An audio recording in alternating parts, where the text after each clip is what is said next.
আজি কংসই লভিছে অপাৰ আনন্দ।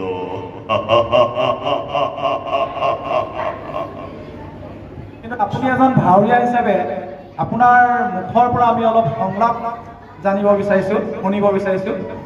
আপোনাৰ এই সংলাপ ভাওনাৰে হওক বা ৰাসৰে হওক অনুগ্ৰহ কৰি আমাৰ ৰাইজৰ মাজলৈ আগবঢ়াই দিয়ক। কৃষ্ণ, এই মহান ব্যক্তিসকলৰ আগত ভাওনা বচন আওৰাবলৈ অন্তৰাত্মাৰ বুকুখন দুবুৰু দুৰুকৈ কঁপি উঠিছে। যিহেতু শদিয়াৰ পৰা ধুবুৰীলৈকে যাৰ নামেৰে পৰিচয়, পৰিচালক, নাট্যৰ উপকাৰ, শ্ৰেষ্ঠ ভাৱৰীয়া য'ত বিৰাজমান হৈ আছে, তেখেতৰ সন্মুখত বচন গোৱাটো ইমান সাধাৰণ কথা নহয়। তথাপিতো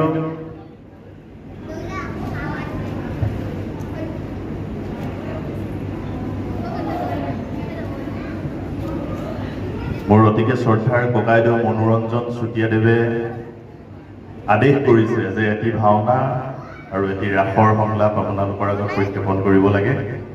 তাকে চেষ্টা কৰিছোঁ। মহাভাৰতৰ এটা খুব আচৰিত চৰিত্ৰ দ্ৰোণাচাৰ্যৰ এটা বচন আপোনালোকৰ আগত প্ৰক্ষেপণ কৰিবলৈ আগবাঢ়িছোঁ। আৰু তাৰপিছতে ৰাসৰ, যিহেতু ককাইদেৱে আদেশ কৰিছে, ৰাসৰো এটা বচন প্ৰক্ষেপণ কৰি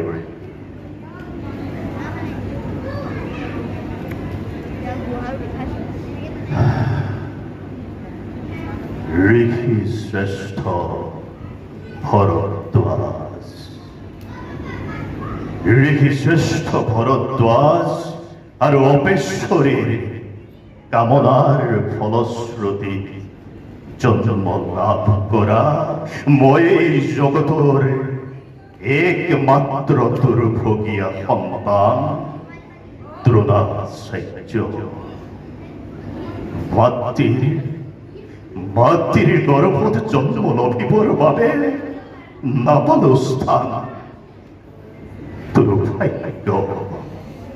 দুৰ্ভাগ্যৰ দৰে দৰিদ্ৰতাও আছিল মোৰ জীৱন লগৰী। দৰিদ্ৰতাৰ বাবে বাল্য বন্ধু দ্ৰুপদৰ দ্বাৰা লাঞ্ছিত অপমানিত এই দ্ৰোণাচাৰ্যকে দিন পিতৃসুলভ স্নেহেৰে আঁকোৱালি লৈছিল সাহ্যৱত্তৰ ব্ৰতবৃক্ষস্বৰূপ পিতামহ ভীষ্মদেৱে।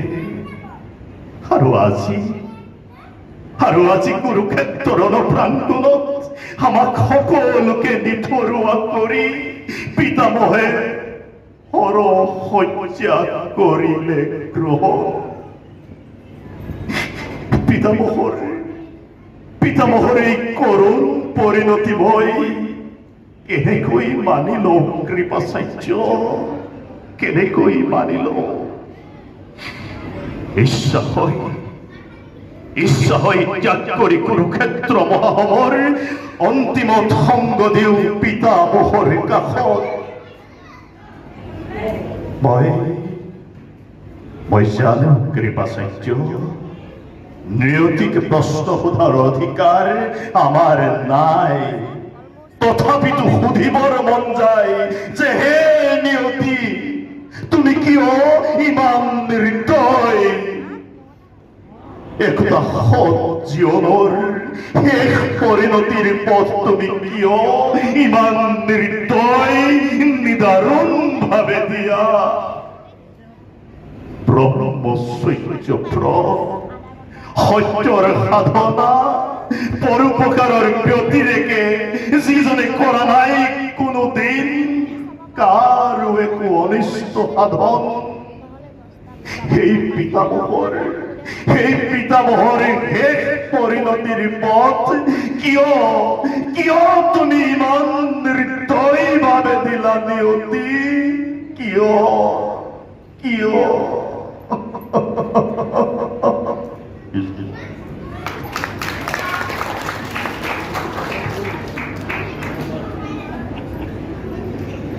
চমুকৈ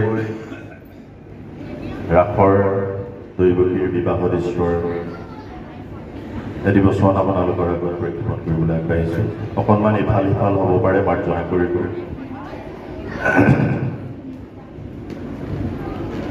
স্নেহৰ ভগিনী দৈৱ আৰু স্নেহৰ সুযোগ্য বসুদে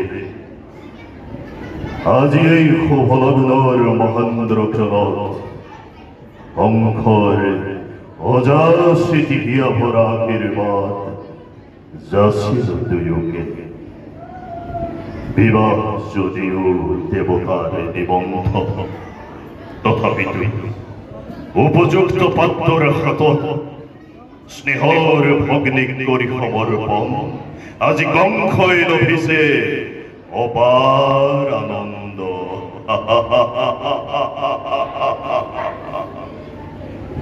স্নেহৰ ভগ্নী দৈৱকী অতৈপৰ তৰণাত পৰি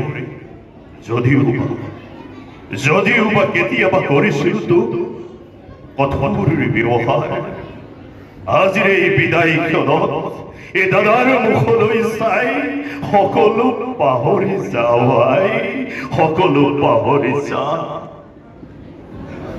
ধন্য ধন্য আজি মথুৰা কৰি ধন্য আজি মথুৰা ৰাজম সুসজ্জিত ৰথত দুয়ো কৰি আৰোহণ যাত্ৰা কৰা শুভক্ষণে নিজ গৃহলৈ কালকেতু মহাৰাজ আছেনে প্ৰস্তুত ৰথ দৈৱকী বিদায়ৰ বাবে সম্পূৰ্ণ ৰথ প্ৰস্তুত আছে সিংহদ্বাৰত মাত্ৰ আপোনাৰ আদেশৰ প্ৰয়োজন বোলা মিত্ৰবৰ্গ নিজেই আজি মই ৰথৰ ধৰিবাক জৰি আনন্দ মনেৰে ৰথ কৰি সংচলন হৈ আহো দুয়োকে ঔ মধুৰ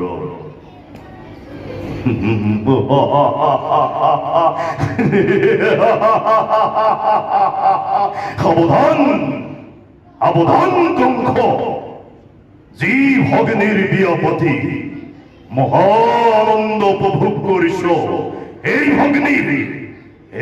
ভগ্নীৰ গৰ্ভজাত অষ্টম সন্তানে সংহাৰ কৰিব তোক অবলীলাক্ৰমে মৰণৰ দিনটোৰ দুৰন্ত সুৰ সমচাপি আহে দিনে দিনে তাৰেই আজি অপূৰ্ব সূচনা তাৰেই আজি অপূৰ্ব সূচনা মিছা মিছা মিছা সঁচা অতি সঁচা মনত পৰিছে সেই ধৈৰ্য্যতিৰ বৰ আপোন পহৰা হৈ আনন্দতে আজি পাহৰিছো আপোনাৰ ভূত ভৱিষ্যত সাৱধান কৰি দিছে আকাশী বাণীয়ে সোঁৱৰাই দিছে মোৰ কৰ্তব্য নিজৰ কালকেতু ঘৰুৱা বিজুলী বেগে তীক্ষ্ণ তৰোৱাল আনন্দৰ উন্মত্ত প্ৰজা পলাওক লৰি মিত্ৰ মোৰ কোনো নাই শত্ৰু সকলো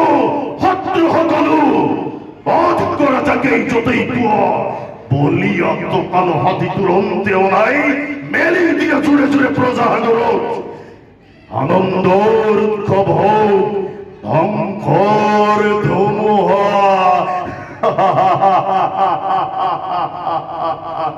কৃষ্ণ কৃষ্ণ